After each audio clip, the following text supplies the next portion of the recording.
Okay, welcome everybody. We're going to be looking at some rhythms in this particular video.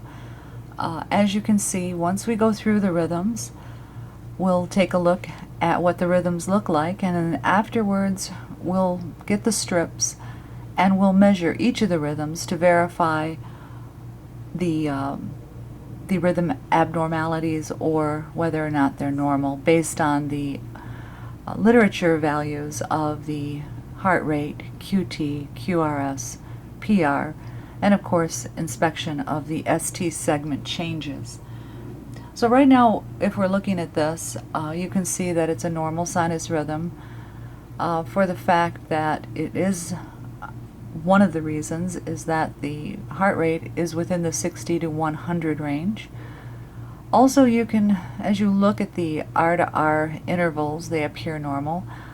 Obviously, the P's are there, so there's a P wave for every QRS complex, and there's a QRS complex for every P wave.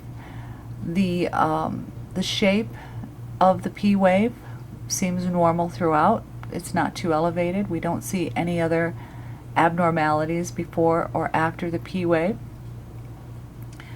But to identify this, we would have to pull a strip to verify.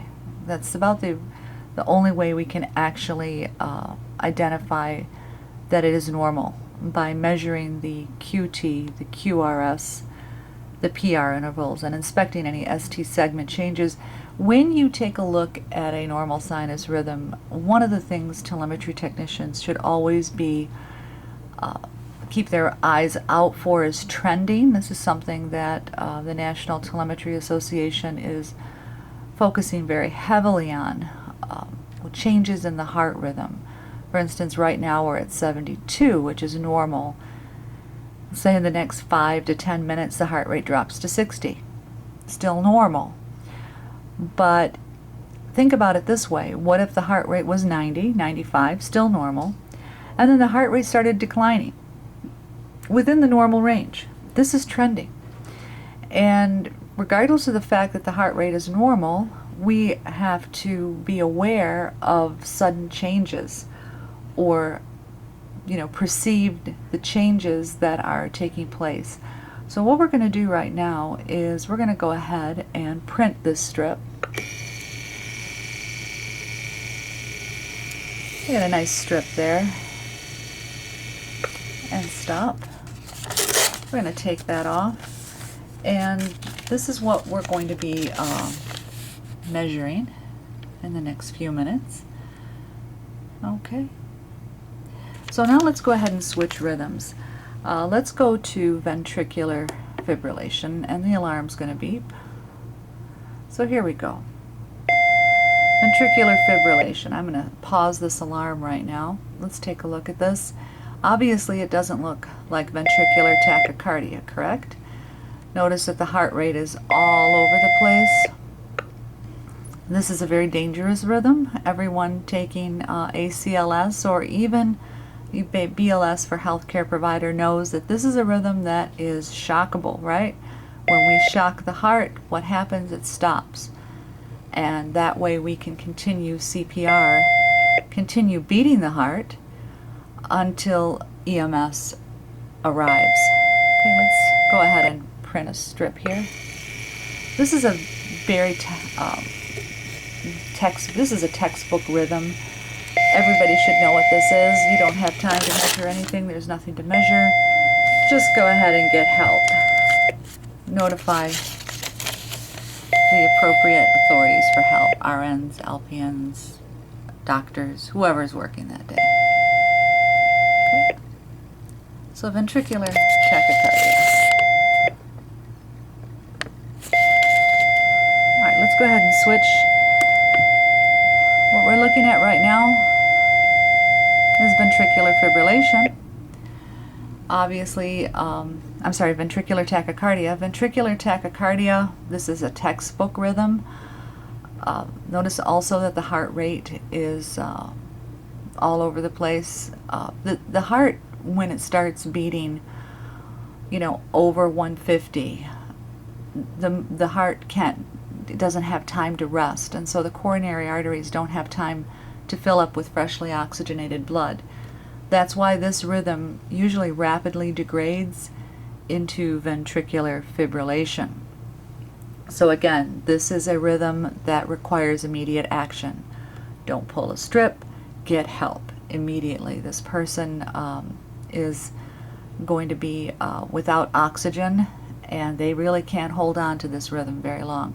You actually see this rhythm in a lot of young people, particularly weightlifters, college athletes, football players, if they're especially if they're ingesting lots of caffeine or stimulants on the football field, or when their heart's going really fast. It can get over 150. It can get to the point where they're in ventricular tachycardia and collapse on the football field or the court. This is a particular rhythm that sometimes we can get the heart out of it with a cardiac thump, but we need to get this individual out of this rhythm immediately. This is a deadly rhythm, and if it doesn't correct itself, will degrade into ventricular fibrillation and then asystole. Okay, so this is fast ventricular tachycardia, 186. Let's look at slow ventricular tachycardia. Okay, so notice this particular ventricular tachycardia is a little bit slower, still in the 140 range. It's still dangerous. It almost looks as if we've got a reverse STEMI that we're looking at here. This is a dangerous rhythm. Really no time to measure. You need to get help. Okay, let's look at our next rhythm. Let's take a look at polymorphic ventricular tachycardia. And actually the way this is appearing almost looks like a torsades. It's kind of all over the map. It's flip-flopping about the isoelectric line, if you can imagine a horizontal line going through this. So this looks a lot like torsades. Up and down. Again, a very dangerous rhythm. Heart rate is irregular, erratic. This patient needs help immediately. There's no time to pull a rhythm here. You need to get medical professionals at that patient's bedside immediately. Okay, let's take a look at another rhythm here. Okay, here's our next rhythm. This is atrial fibrillation. And in atrial fibrillation, it's not always the case, but typically in ventricular fibrillation, in most of the cases, the R to R distances will be irregular. Notice if you're looking at this rhythm right now, that the R to R distances are not the same. Heart rate is elevated. The heart does not necessarily have to be, the heart rate doesn't have to be abnormal. Technically, with atrial fibrillation, I have seen it beating within the 60 to 100 range. But atrial fibrillation is also a dangerous rhythm, and you should be notifying your health professionals to get to the patient's room immediately. Okay. Let's look at atrial flutter next. Okay, what do we want to notice about atrial flutter? Well, with AFib and A-flutter, we still have the sawtooth pattern between the two R peaks. But with atrial flutter, again, most of the time, not about probably 95% of the time, you'll notice that the sawtooth pattern occurs between evenly spaced R to R peaks. And, you know, for the most part, this is the best way to teach the difference between AFib and A-flutter. There's A-flutter usually has a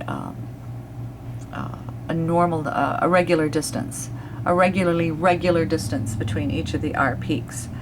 Notice the heart rate is not crazy. I mean, it's still fast, it's tachy. That's another thing you need to pay attention to. Can a flutter occur within the normal 60 to 100 range? Yes, it can. Okay, let's take a look at the next rhythm, see if you can guess this one. Okay. So, this is not ventricular tachycardia, is it? It's not, right? What are we looking at here?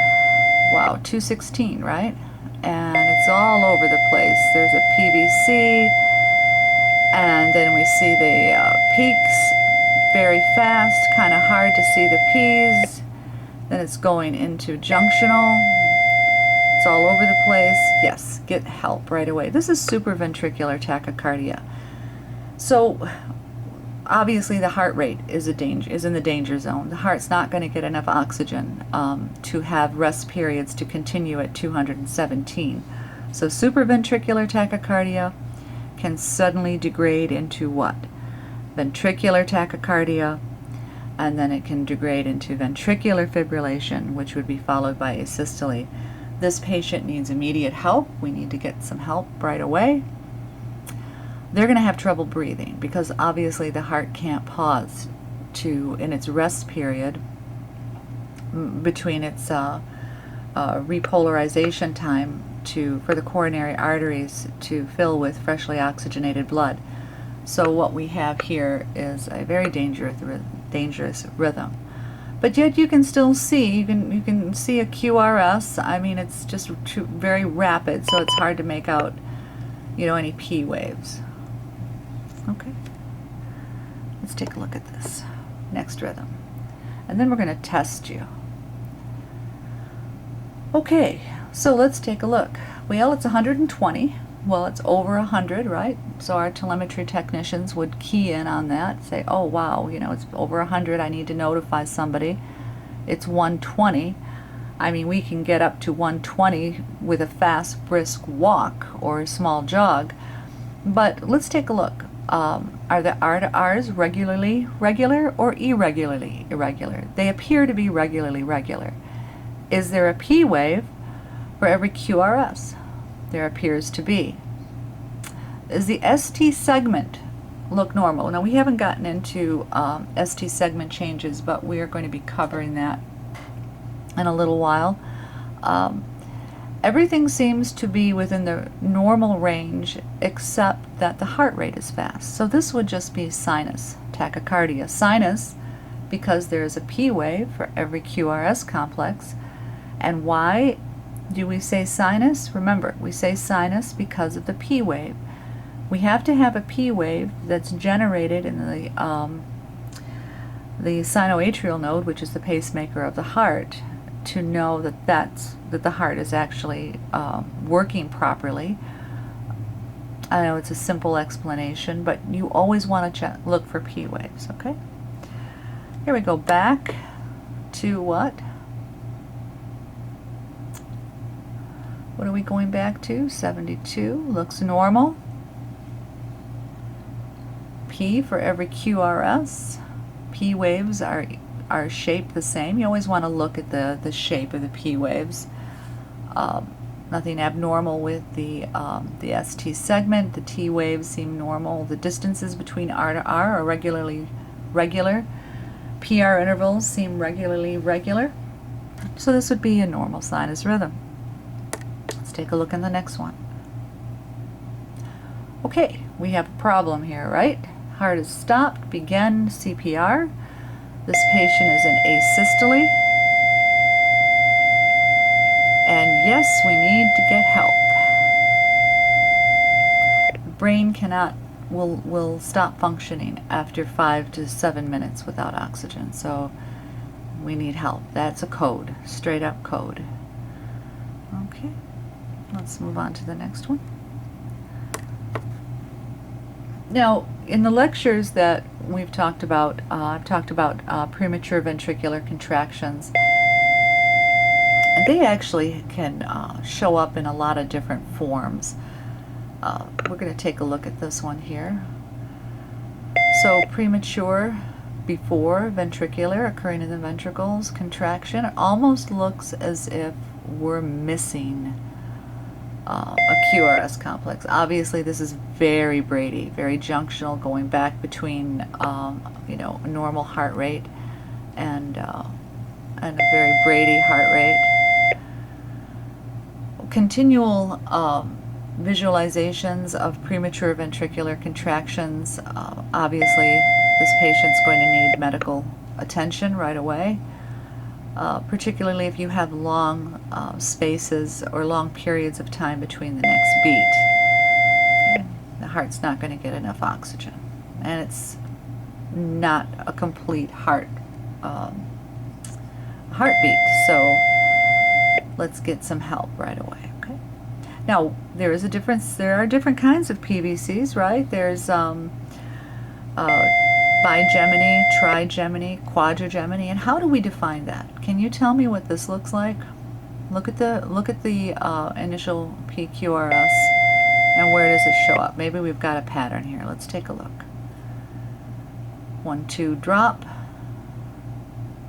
drop, 1, 2. So if you have 2 normal beats and then you have a drop, that's basically a trigeminy. If you have 1 beat and a drop, it's a bigeminy. If you have 3 beats and a drop, it's a quadrigeminy. Okay, let's go to the next one. See if you can guess this one. Again with the alarm. Obviously the alarm's telling you there's something wrong, right? Alarms don't go off for nothing. 40 beats per minute is not enough. I mean, it can sustain life, but it's dangerous, right? That's why we say 60 to 40. I mean 60 to 100, sorry. 40 would occur where? If the sinoatrial node is the 60 to 100, the atrioventricular node is 40 to 60. So we're somewhere between the bundle of His and the AV node here. With sinus bradycardia, we have a P wave for every QRS and a QRS for every P wave. It's just extremely slow. So it is, you know, depolarizing the way it should. Different particular reasons why people may have sinus bradycardia. It could be due to medication. It could be due to pain medication, narcotics. It could be due to, you know, just, you know, some people can get, you know, not 40 necessarily, but, you know, mid-40s, mid-50s just from athletic conditioning. It could be, you know, in the mid-50 range. Athletes can have a normal heart rate at 50 or 55. 40 is dangerous. I have to say, obviously the alarm would be going off. You'd have to get help. Okay. Let's take a look at the next one.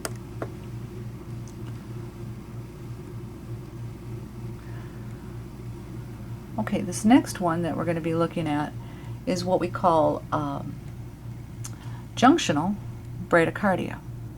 Now, I didn't say sinus bradycardia, did I? Because usually junctional rhythms are more ventricular in nature. You notice we can't even see a P wave. It's very possible that sinus bradycardia can degrade into junctional bradycardia. Alarm's going to be going off as it is right now. You are definitely going to want to seek medical assistance for your patient. Okay? Let's take a look at the next one. Let's see what we have here. Okay, heart rate is 50. All right, we got a P wave. We got a little space. Oh, what's happening here? Textbook, isn't it? It's textbook. What have we got? The distance between the P wave and the R keeps what? Keeps getting longer, doesn't it? Does it follow? Let's ask ourselves if it follows a pattern. This is now we're getting into heart blocks. Okay, and when we're getting into heart blocks, we've got all kinds of heart blocks, and a lot of times we have trouble interpreting heart blocks.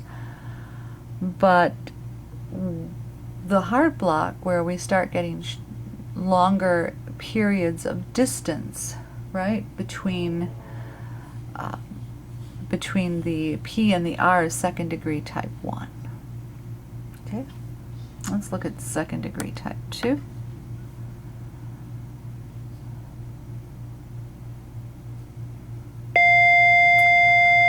Okay, second degree type 2, obviously the heart rate is extremely irregular. We're completely missing a beat.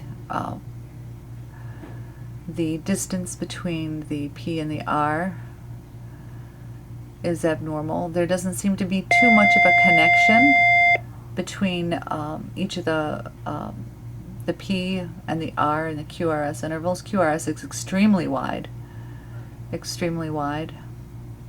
and it's junctional at times, extremely Brady. So as we get increase in our heart block mnemonics, the greater the number of heart block that we have, the less communication between the P, Q, R, S, and T, consecutive heartbeats. And there's PVCs in here as well. So we have multiple PVCs, secondary heart block with multiple PVCs. I'd go as far as to say, since they're really out, there's no particular order, they would be multifocal PVCs. Let's take a look at this next one.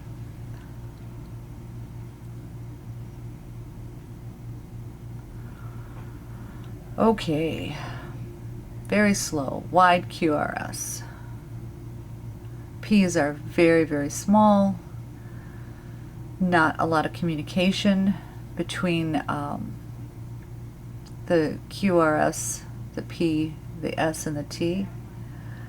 We have second degree type 2. Now, when we go from second degree type 2 to type 3, which we're going to see right here, I want to show you something. Type 3, no communication. Communication is long gone now. This person can immediately go into a number of different types of rhythms. Obviously, the heart rate is in a dangerous zone. You'll see sometimes people in third degree heart block go right into ventricular fibrillation, then to asystole, or they may just go into VTach, followed by VFib, followed by asystole. Hopefully we can get to them before that occurs. Alrighty. Now, let's take a break right here and take a look at some rhythms and measure them, okay?